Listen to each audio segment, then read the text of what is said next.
هذه احسن طريقه باش تخلي ولدك ولا بنتك يحفظوا مزيان ويضربوا نقاط زوينين، وبالتالي يجي المعدل في اخر سنه مبربق ويديروا لي زيكول اللي بغاوها. اول حاجه ما كاينش حط التليفون وما كاينش حط الويفي وما كاينش غادي نخبيه لك حتى لمورا الامتحان ونعطيه لك. خاصك تلقى واحد الطريقه اللي هي مناسبه اللي غادي تقنع هذاك الولد. غتجي وحدك باش تعاونوا بداكشي اللي قدرتي عليه من غير الهضره. غادي تلخص ليه هذوك الدروس ديال المواد الادبيه اللي ما بغاوش يتحفظوا ليه على شكل خرائط ذهنيه. الا بغيتوا الطريقه ديال الخريطه الذهنيه كتبها لي في التعليق. الخريطه الذهنيه اللي غادي تكون كتشمل اهم العناوين، يعني درس فيه 10 الوراق غادي تحول لورقه واحده فيه اهم التواريخ واهم المعلومات، وغدير لي فليو وغدير التصاور باش دغيا الدرس يدخل ليه الراس.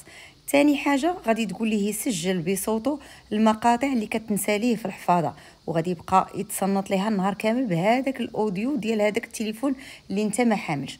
ثالث حاجه غتقول ليه كل درس قراه غادي يجي يشرحه ليك وانت غادي تطرح عليه الاسئله بناء على داكشي اللي كتصنت.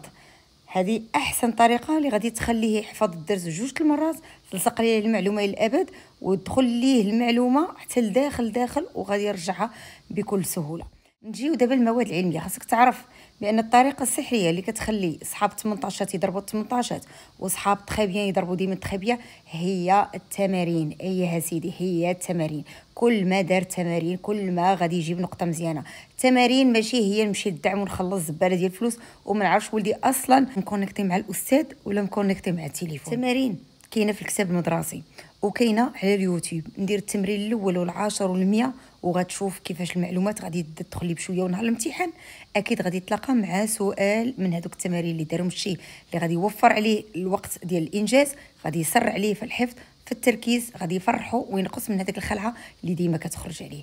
طبقوا النصيحه وان شاء الله غادي يكون غير الخير. اي سؤال مازال اخر بخصوص امتحانات خليوا لي هنايا في التعليق.